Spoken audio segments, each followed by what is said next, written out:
The air in the boardroom on the 42nd floor always smelled the same. It was a sterile, cold blend of chemical lemon polish, recirculated air conditioning, and the faint, metallic tang of corporate anxiety. I had spent 18 years learning to breathe that air, learning to navigate the delicate currents of authority and leverage that flowed through the high-altitude hallways of Garrison Group like electricity. I was the senior director of strategic acquisitions. To the uninitiated, it sounded dry and administrative. To anyone who actually understood how capital moved through the heart of the city, it meant I held the keys to the kingdom. I did not raise my voice in meetings. I did not need to do so. My influence lay in the silence between signatures, in the subtle nod of agreement across a polished mahogany table, and in the $4 billion merger that I had spent the last 11 months sculpting from a chaotic block of raw financial data into a masterpiece of corporate growth. I was standing by the floor-to-ceiling glass window, quietly reviewing the final clauses of the transaction on my tablet when the heavy oak door was slammed open. It was not merely an entrance, it was a loud invasion. Tiffany Croft, the newly appointed chief of staff and daughter of our vice president George Croft, marched into the room. She was 26 years old, armed with a freshly printed Master of Business Administration degree that her wealthy father had likely purchased a university building to secure, and wearing a smirk that suggested she believed she was the main character in a grand film where everyone else was merely a low-paid extra. It was her very first day on the job. Literally, her first hour. Excuse me. Her sharp voice cut through the quiet hum of the office like a serrated kitchen knife. She was not looking at the panoramic view of the skyline. She was looking directly at me. Or more accurately, she was staring with intense disapproval at my gray wool blazer. I lowered the tablet slowly, turning to face her with the practiced neutrality I had developed over 2 decades of dealing with erratic investors and screaming board members. I asked if I could help her, introducing myself as Daniel and mentioning that we were scheduled to meet at 2 o'clock. "I know exactly who you are," she interrupted, waving her hand in a dismissive, patronizing gesture. She was clutching a thick, spiral-bound book. It was the employee handbook, a dusty relic from the 1980s that no one in the firm had actually opened since the dawn of the internet. "I know what you are doing," she added. I explained that I was simply reviewing the final merger protocols for the Sinclair transaction. "No," she sneered, stepping closer into my personal space. She was wearing an overpowering wave of jasmine perfume that did not quite cover her deep professional insecurity. "You are in direct violation of Corporate Dress Code 4, Section B, governing appropriate client-facing attire." I stared at her, blinking in disbelief. I was wearing a vintage charcoal gray blazer with mother-of-pearl buttons, paired with tailored black trousers and a soft leather briefcase that cost more than her foreign sports car. It was the professional armor of a senior executive who closed multi-million-dollar deals on a regular basis. "The mother-of-pearl buttons," she said, tapping the handbook with a long manicured fingernail. "The handbook clearly states that only standard corporate closures are permitted." "And that bag?" The leather looks distressed. "We do not tolerate distressed items at Garrison Group. We represent polished excellence." The entire boardroom had gone dead silent. The analysts in the open-glass cubicles outside had stopped typing. Junior associates were freezing with their kawa cups halfway to their mouths. "Tiffany," I said, my voice dropping an octave into a low, deadly calm. "I am meeting with Alistair Sinclair in 72 hours to finalize a $4 billion acquisition. This blazer is not the issue. The real issue is that you are interrupting my preparation for the most critical transaction in this firm's history." She turned a deep shade of crimson that clashed horribly with her designer scarf. She was clearly not accustomed to pushback. She was used to her father's credit cards and terrified interns who trembled at her shadow. "I am the chief of staff to the vice president," she announced, throwing around a title that I knew did not technically exist in our corporate charter. "I am enforcing company standards. If you cannot follow the basic rules of this company, how can we trust you with its future?" It was so incredibly absurd that I almost laughed. But then I noticed the cold gleam in her eye. She did not care about the buttons or the briefcase. She wanted a high-profile scalp.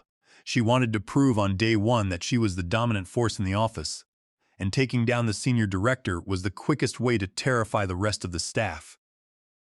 "Go home and change," she commanded, crossing her arms defensively, "and write a formal apology to Human Resources for the infraction." I looked at her, studying her expression closely. I saw the slight tremor in her hands and her desperate need for validation. I also saw her complete lack of understanding regarding the complexity of my work.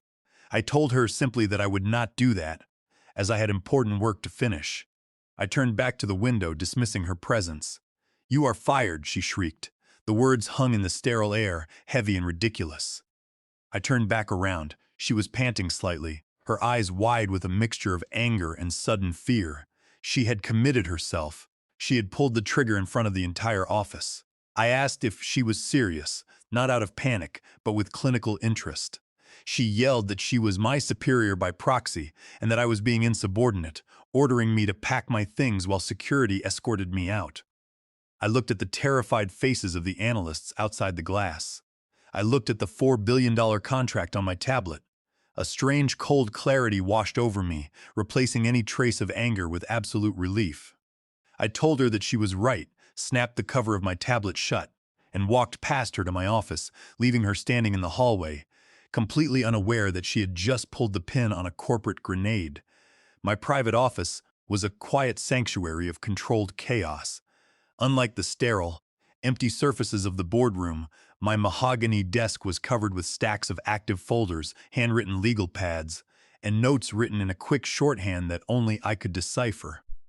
In the corner sat a heavy leather binder that was, without a doubt, the most valuable object in the entire building. Tiffany Croft likely believed that everything in our division was digitized on the central servers.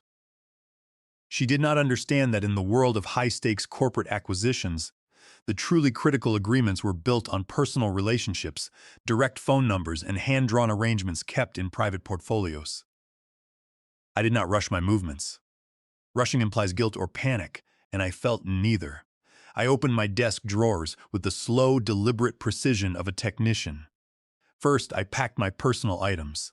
The framed black and white photograph of my father, who had spent his life teaching me that integrity is expensive, but desperation costs far more.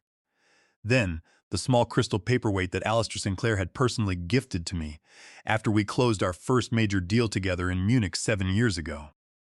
Finally, I picked up the leather binder. I placed it gently into my distressed leather briefcase, where it settled with a heavy, satisfying thud. I could see my administrative assistant Rachel hovering in the doorway of the office. She was incredibly pale, her hands nervously twisting a tissue into tiny pieces. "Daniel," she whispered, as if speaking too loudly might summon the wrath of the chief of staff. "Is it true? Did she actually terminate your contract?" I looked up and told her that it was true. Keeping my voice soft and calm, Rachel gasped, pointing toward the desk. "But the Sinclair merger," she stammered. "The final signing is in 48 hours. No one else in this company knows the leverage ratios. No one else knows the structural details of the Wyoming land addendum." I smiled, and the thought of their impending confusion was sweet. I told her that I was sure Tiffany Croft was exceptionally capable, given her freshly printed business degree. I cleared my local computer history, logged out of the secure network, and wiped the temporary cache. I was not destroying any company property. I was simply removing my personal intellectual footprint. If the board wanted to navigate the labyrinth of the Sinclair deal, they would have to do it with the basic templates they had on file, not the complex strategies stored in my head. I put on my trench coat, picked up my briefcase, and walked out. The entire 42nd floor was pretending to work, but every eye was tracking my progress. The silence was deafening. It was the tense quiet of a ship crew watching their experienced captain being thrown overboard by a passenger who did not know how to read a compass. Tiffany Croft was waiting by the elevators, flanked by 2 uncomfortable security guards who had known me by name for 18 years. "Make sure he does not take any proprietary data," Tiffany snapped at the guards. Gary, the senior security officer, looked at me with apologetic eyes. He had seen me work until midnight for nearly 2 decades, and I had supported his family during the winter layoffs. He muttered that I was clear, refusing to even look inside my bag. Tiffany scoffed, telling him to just get me out of the building. I stepped toward the elevator, pressed the button, and waited for the chime. When the doors slid open, I turned to face her one last time. She was bracing for a shout or a threat. Instead, I gave her a warm, genuine smile. "Thank you, Tiffany," I said. Her brow furrowed, her mask of arrogance cracking for a brief second. "What?" she demanded. I thanked her for clarifying the priorities of the organization, wished her luck with the merger, and warned her that the Wyoming appendices were notoriously tricky. I stepped into the elevator carriage. "What Wyoming appendices?" she yelled, stepping forward just as the metal doors began to slide shut. I told her that digital drives are incredibly impersonal, and then the doors closed, cutting off her face just as the first wave of panic began to register in her eyes. As the elevator descended to the lobby, I checked my watch. It was exactly 10:45 in the morning. By noon, the corporate legal department would be asking urgent questions. By 2 in the afternoon, the partners would be completely lost. By tomorrow morning, the massive internal hemorrhage would begin. I walked out of the skyscraper and into the warm, bright sunshine of the city. I did not hail a taxi. I walked 2 blocks to a quiet tree-lined cafe, ordered a double espresso, and sat by the window. I took my phone out of my pocket and switched it off, letting the executives sit in their self-inflicted silence. I spent the afternoon wandering through a quiet art gallery, staring at massive oil paintings and feeling a deep sense of peace. For the first time in 18 years, I noticed the texture of the world around me without the constant weight of a multi-billion-dollar corporation resting on my shoulders. It was not until 7 in the evening, when I was sitting in my apartment, pouring a glass of red wine, that I finally decided to turn my phone back on. The device immediately began to vibrate in my palm like an angry hornet, continuing without interruption for 2 full minutes, as a digital avalanche of notifications flooded the screen. There were 22 missed calls from the main office, 6 missed calls from the human resources director, 9 missed calls from unknown numbers, and 43 new emails. I took a slow sip of my wine and scrolled through the text messages. Rachel had messaged at 12:15, saying that legal had just come down to the floor, demanding to know who authorized my termination, and that Tiffany was locked in her office. Another message at 1:30 stated that the partners from the Munich firm had tried to call, and when Tiffany took the call, she told them I was no longer a cultural fit. There had been a massive amount of shouting in German. At 3:15, Rachel wrote that Tiffany was screaming at the information technology department, accusing me of deleting the Wyoming files, while the database administrators insisted those files had never existed on the corporate server. I smiled, knowing they were safe in my briefcase. The Wyoming files were never documents on the Garrison Group server. They were the intricate, personal understandings that I had spent months negotiating directly with Alistair Sinclair. They represented the verbal agreements regarding the retention of his key operational managers and the preservation of his family's historic conservation lands. These details were recorded only in my leather binder, which was now sitting safely in my study. I opened an email from the General Counsel, Walter Higgins. The subject line read, "Urgent employment status and misunderstanding." He pleaded with me to call him immediately, writing that there had been a breakdown in communication and that they needed to discuss a full reinstatement of my contract before the Sinclair meeting. He added that we could easily smooth things over and that Tiffany was merely new and overzealous. I did not reply to his email. I could picture the scene at the office perfectly. The sun would be setting over the skyline, casting long, accusing shadows across the empty desks. Tiffany Croft would be exhausted, her expensive perfume turning stale, realizing that being the vice president's daughter commanded obedience but not knowledge. She had the spreadsheets, but she did not understand that the third clause in Section 5, the one regarding environmental liabilities, was actually a coded agreement about a specific ranch in Wyoming that Alistair's grandfather had settled. It looked like a liability on paper, but it was the emotional core of the deal for the Sinclair family. If Tiffany tried to renegotiate that clause to save a few dollars, Alistair would walk away before the coffee was even served. At 8:20 in the evening, a text message arrived from the private line of the Garrison Group chief financial officer. The message was brief. Daniel, pick up the phone. Name your price. I looked at the screen for a moment, then set the device face down on the table. My price was not money. My price was the dignity they had just valued at zero. I spent the rest of the evening in quiet relaxation, knowing that by the morning the corporate panic would be deafening. The next morning, I walked over to the antique writing desk in my living room and unlocked the bottom drawer. Inside was a single, leather-bound folder embossed with the words Sinclair Legacy Protocol. 5 years ago, when Alistair Sinclair first considered bringing outside capital into his family's holdings, he had insisted on one condition. He wanted a liaison who understood the values of old money, not the loud, flashy wealth of modern tech investors. My father had been the personal attorney for Alistair's father, and I had grown up visiting their family estate. I was not just an employee of Garrison Group. I was the bridge of trust. I opened the binder and dialed the private number. Alistair kept in his breast pocket. The line rang twice before his familiar, gravelly voice answered. "This is Alistair," he said.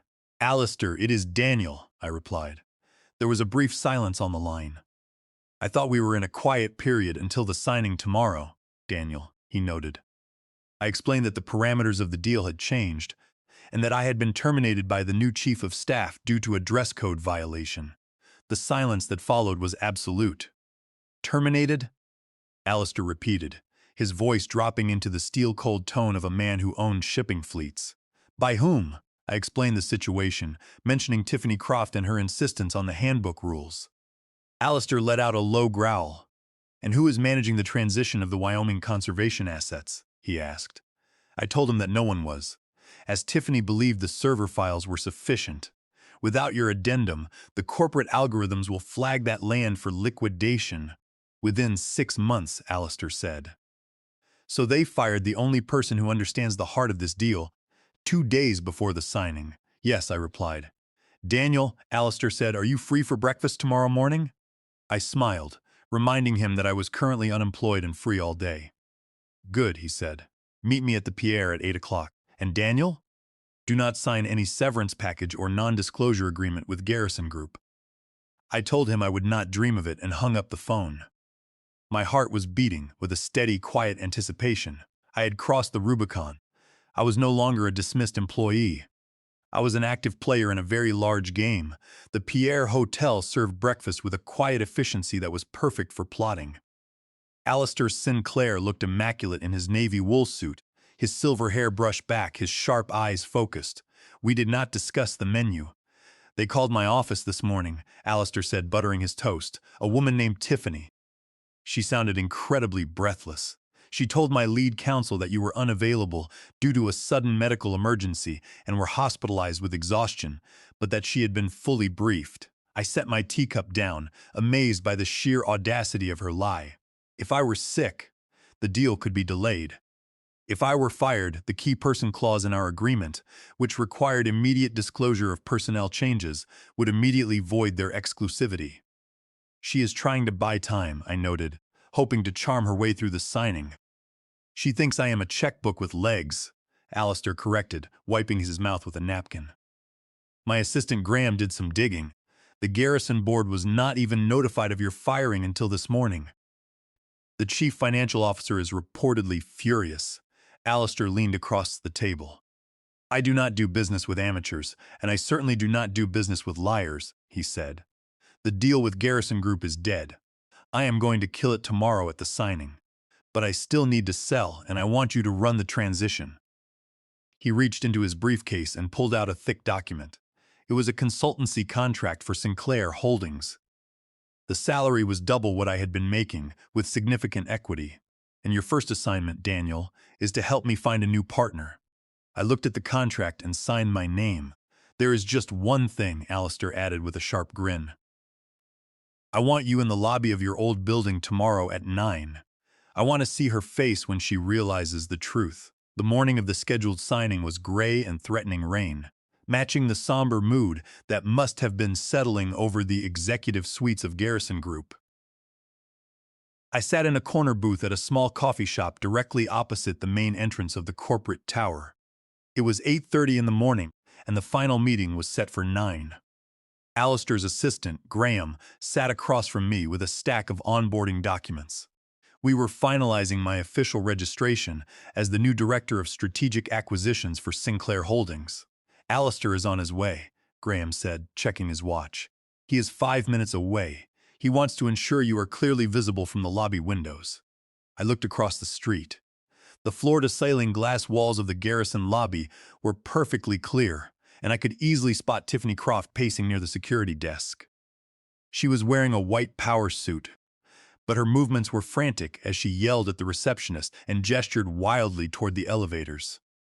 She was desperate to project control. Suddenly, she stopped and looked out the window. Her gaze scanned the street, then locked onto our coffee shop. Even from 50 yards away, I saw her freeze as she recognized me sitting with Graham.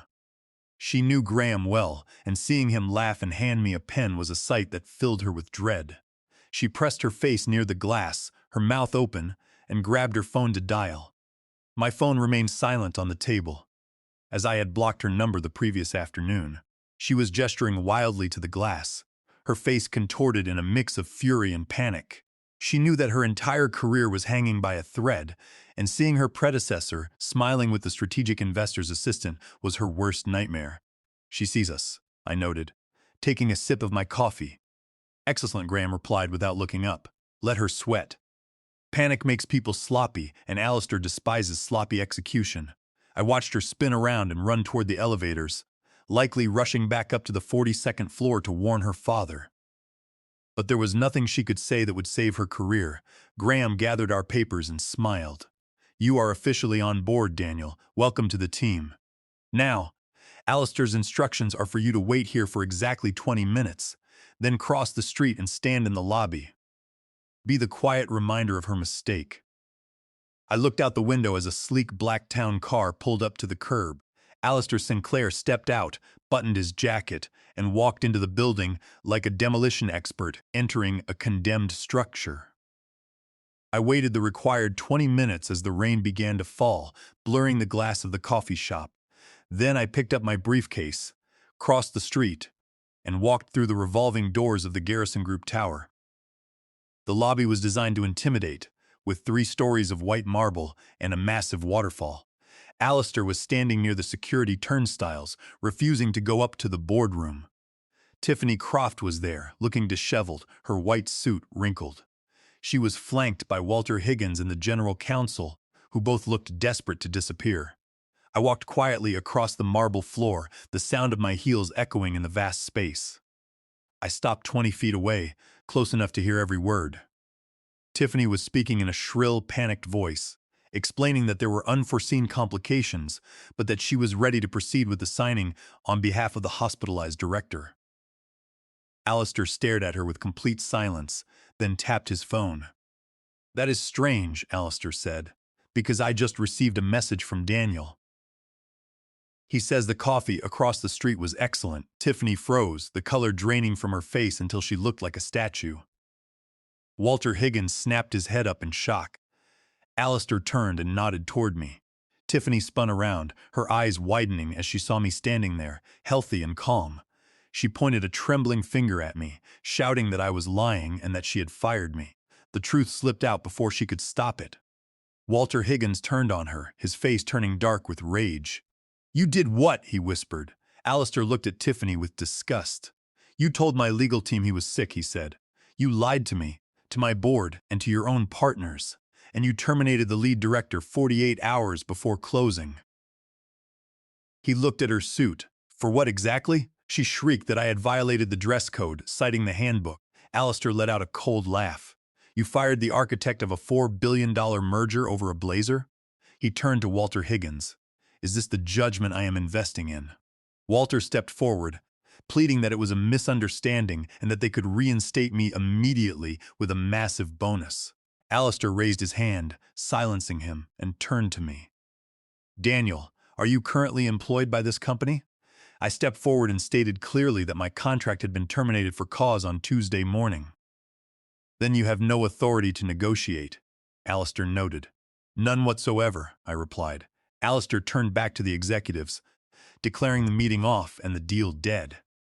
Tiffany screamed that her father would sue, But Alistair simply turned on his heel and walked toward the exit, leaving the Garrison team standing in the wreckage of their own making. The moment the revolving doors spun shut behind Alistair Sinclair, the quiet tension in the lobby shattered. Walter Higgins turned on Tiffany Croft, his face a deep shade of crimson as he roared in anger. The acoustics of the marble lobby amplified his voice, sending it echoing across the ceiling. "You fired him?" Walter yelled, his hands shaking. "You terminated the lead strategist without consulting the legal department or the board." Tiffany shrank back against the security desk, crying that I had been insubordinate and that she was the chief of staff. "You are a massive liability," Walter shouted. "Do you have any idea what you just did? That was a $4 billion merger walking out the door. That was our stock price and our corporate future." The security guards looked down at the floor and the receptionist turned away. I stood there quietly, watching the collapse. Tiffany looked at me with pure hatred, but also with the realization of her ruin. She screamed that it was my fault, but I told her calmly that I had only planned to wear a blazer, and she had done the rest. Walter turned to me, his voice suddenly desperate as he suspended Tiffany on the spot, ordering her to go to her father's office and wait there. He warned her that if she communicated with anyone, he would sue her personally for breach of fiduciary duty under the Delaware General Corporation Law. Tiffany let out a sob and ran toward the elevators, her heels clicking loudly on the marble. Walter then turned back to me with a plastic, pleading smile. "Daniel," he said, "we can fix this. We will fire Tiffany immediately. We will reinstate you as senior vice president with a 35% raise and significant stock options. Just call Alistair back and save the merger." I looked at Walter, remembering how I had worked under him for 13 years without a single word of appreciation until the ship began to sink. I told him that I could not do that. "Why not?" he asked. "Name your number and we will double it." "It is not about the number," I replied, reaching into my briefcase and pulling out a cream-colored envelope. I handed it to him, explaining that it was my formal resignation and acknowledgement of my termination. I told him that I could not be rehired because I had already accepted a new position. Walter's face went completely slack. "Who hired you?" he whispered. "The client," I replied. The realization hit him like a physical blow, and he staggered back a step. I explained that I was now the director of strategic acquisitions for Sinclair Holdings, which meant that if Garrison Group wanted to sell off its remaining assets for scrap, they would be negotiating directly with me. I checked my watch, told him that I was going to buy a new blazer, and walked out of the building. Behind me, I heard Walter shouting into his phone, calling the chief executive officer and the lawyers, but there was no one left to save them. 3 days later, the stock of Garrison Group had plummeted by 18%, and rumors of internal management crises were spreading through the financial news. In a desperate attempt to stop the decline, the board begged Alistair Sinclair for one last meeting, promising that the obstacles had been removed. Alistair agreed on one condition. The entire executive team, including the vice president George Croft and his daughter Tiffany, had to be present to apologize. The boardroom was packed and hot, despite the air conditioning. Tiffany sat at the end of the table looking small, her white suit replaced by a simple gray dress. Her father refused to even look at her face. The doors opened and Alistair walked in, followed by Graham and myself. I was wearing a sharp new black suit with gold buttons. A collective gasp went around the table as Tiffany's eyes widened in shock. The chief executive officer began, stating that they were ready to sign the merger. "I am not here to merge," Alistair said, sitting at the head of the table. "I am here to make an offer for your assets at 40 cents on the dollar." 40 cents? Walter Higgins shouted. "That is robbery. We were at 4 billion. "That was the price when you had competent leadership," Alistair replied calmly. "That was the price when you had Daniel. Now you have chaos." He gestured to me, noting that I was now advising him on the true value of their portfolio. "I have informed him that without the Wyoming transition, the environmental risk is catastrophic, and the Munich partners have completely lost faith." The board members stared at me with betrayal, expecting loyalty from the man they had discarded. Tiffany whispered, asking how I could do this after 18 years. I looked at her with pity, telling her that for 18 years I had followed the rules, and she had decided it was not enough. George Croft spoke up, offering to fire Tiffany and give me her job if I would tell Alistair to sign the original deal. The room held its breath. Alistair raised an eyebrow and looked at me, asking if I was ready to sign. I looked at the executives, then at Tiffany, and gave them a quiet smile.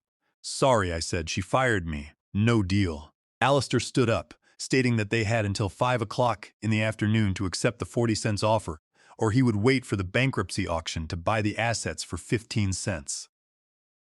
We turned and walked out of the room, leaving the silence of a ruined empire behind us.